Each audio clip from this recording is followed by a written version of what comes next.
নববর্ষের আন্তরিক প্রীতি, শুভেচ্ছা ও অভিনন্দন। আজ একটি বিশেষ দিন, নববর্ষ। আমরা সেই উদ্দেশ্যেই এই আনন্দ সমাগমে একত্রিত হয়েছি। গঙ্গা যমুনা পলি বিধৌত এই বাংলা কেবল শস্য শ্যামলা ভূমিতেই অনন্য নয়, কেবল হাজার হাজার বছরের শিল্পসুধায় রচিত হয়েছে মন্দির, মসজিদ, বিহারের কাব্য। আর পাথরের গায়ে যেখানে প্রাণ পেয়েছে নিপুণ ভাস্কর্য, সেই চিরন্তন বাংলা স্থাপত্য ও ভাস্কর্য নিয়েই আজ আমি আমার বক্তব্য উপস্থাপন করছি। স্থাপত্য ও ভাস্কর্য জিনিসটা কী? স্থাপত্য ও ভাস্কর্য হলো শিল্পকলার দুটি ভিন্ন রূপ। আমরা অনেকেই ভুল করে থাকি স্থাপত্য ও ভাস্কর্য একই জিনিস ভেবে, কিন্তু না। স্থাপত্য ও ভাস্কর্য হলো দুটি ভিন্ন রূপ, কিন্তু এদের মধ্যে রয়েছে গভীর সম্পর্ক। স্থাপত্য কী? স্থাপত্য হলো দালান বা কোনো বাস্তব কাঠামো নির্মাণের পরিকল্পনা, নকশা এবং নির্মাণের শিল্প ও বিজ্ঞান। এটি মূলত ব্যবহারিক প্রয়োজন, অর্থাৎ ঘরবাড়ি, মন্দির, মসজিদ ইত্যাদির প্রয়োজন মেটানোর জন্য তৈরি করা হয়ে থাকে। এর সুস্পষ্ট উদাহরণস্বরূপ বলা যেতে পারে আমাদের গৌড়ের আদিনা মসজিদ, তারপর বড়সোনা মসজিদ, তাজমহল, কোণারকের সূর্য মন্দির, এছাড়াও রয়েছে বড় বড় অট্টালিকা এবং বিভিন্ন সেতু। আসি ভাস্কর্য। ভাস্কর্য হলো ত্রিমাত্রিক শিল্পকর্ম। এটি মাটি, পাথর, কাঠ, ধাতু খোদাই করে বা আকার দিয়ে তৈরি করা হয়ে থাকে। এটি মূলত শিল্পীর সৃজনশীলতা এবং আবেগের বহিঃপ্রকাশ ঘটায়। এর উদাহরণস্বরূপ বলা যেতে পারে বুদ্ধ মূর্তি, অশোক স্তম্ভ ইত্যাদি। অনেক সময় ভবনের গায়ে আমরা দেখে থাকি সুন্দর সুন্দর নকশা।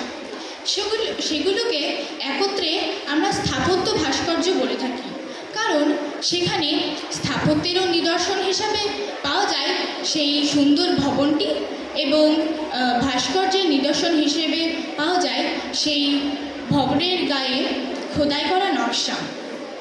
বাংলার স্থাপত্য রীতি বলতে আমরা কাদা, মাটি, জল, বায়ুকে কেন্দ্র করে গড়ে ওঠা স্থাপত্য রীতিকেই বলে থাকি। এই স্থাপত্য ঐতিহাসিক প্রেক্ষাপটে মূলত তিনটি প্রধান যুগে ভাগ করা হয়ে থাকে। প্রথমটি হচ্ছে প্রাচীন ও বৌদ্ধ স্থাপত্য, যেটি খ্রিস্টপূর্ব কাল থেকে 1200 খ্রিস্টাব্দ পর্যন্ত সীমাবদ্ধ ছিল। তারপরে রয়েছে মধ্যযুগীয় ও ইসলামীয় স্থাপত্য, 1200 খ্রিস্টাব্দ থেকে 1757 খ্রিস্টাব্দের মধ্যে।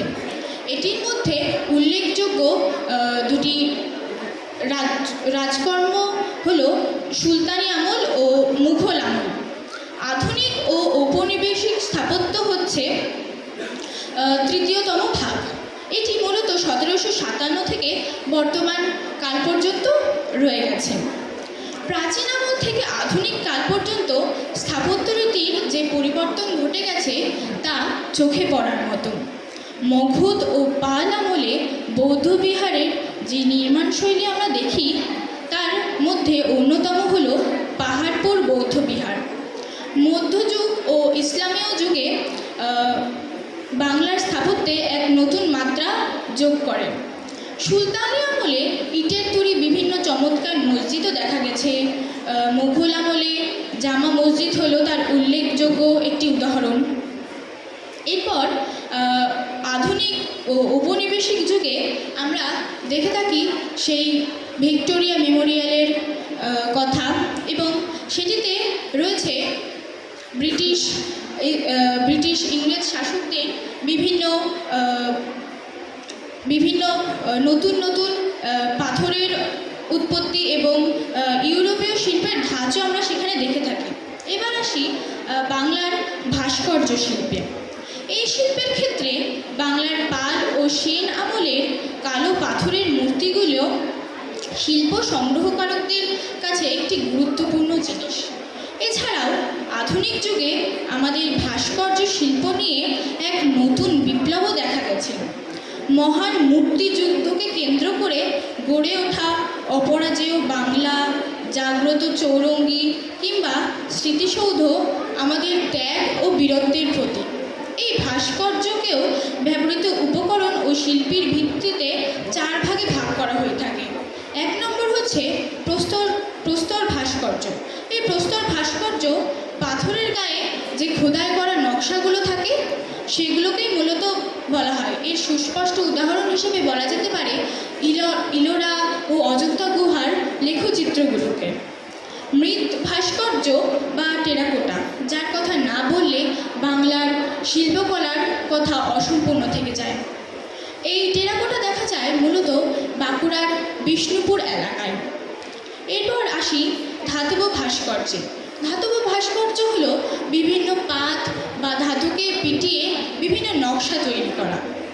এরপরে রয়েছে আধুনিক ভাস্কর্য, যা আমাদের চোখের সামনে বিভিন্ন স্থাপত্য রীতিকে তুলে ধরে। এই ভাস্কর্যের বিভিন্ন উদাহরণ হলো জাগ্রত চৌরঙ্গী, অশোক স্তম্ভ ইত্যাদি। আমরা বিভিন্ন ঐতিহাসিক স্থানে যখন ঘুরতে যাই তখন তো বিভিন্ন লেখচিত্র, নকশা, পাথরের গায়ে লেখা দেখতে পাই, কিন্তু সেগুলিকে কতজন মানুষ মন দিয়ে দেখে থাকে?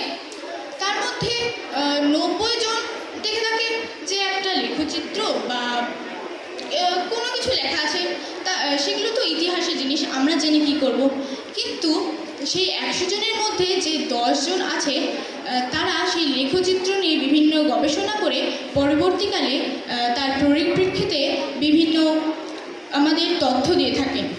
তারপর আবার সেই 90 জন বলে থাকে, কই আমরা তো ওই স্থানে গেছিলাম, আমরা তো সেই সব জিনিস দেখতে পাইনি। তো যেই 10 জন শিল্পী সেই স্থানে গিয়ে বিভিন্ন তথ্য সংগ্রহ করে, তাদের মধ্যে উল্লেখযোগ্য ছিলেন রাখাল দাস বন্দ্যোপাধ্যায়, যদুনাথ সরকার, তারপর অক্ষয় কুমার মৈত্র ইত্যাদি। পরিশেষে বলি সেই ভাস্কর্য আজ ধ্বংসের পথে। ভাস্কর্য ও স্থাপত্যকে রক্ষা করা এই বাঙালির, এই মানব জাতির দায়িত্ব। এই স্থাপত্য ও ভাস্কর্যগুলিকে বিভিন্ন সংগ্রহের মাধ্যমে আমাদের নতুন প্রজন্মের জন্য রেখে দিতে হবে, যাতে তারাও বিভিন্ন তথ্য সেখান থেকে সংগ্রহ করে বলতে পারে, বিভিন্ন তথ্য বা বিভিন্ন ঐতিহাসিক জিনিসপত্র।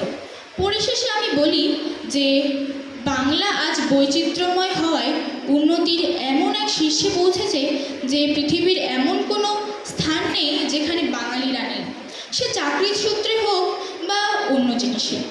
বাংলা সম্পর্কে যত বলা যায় ততই কম।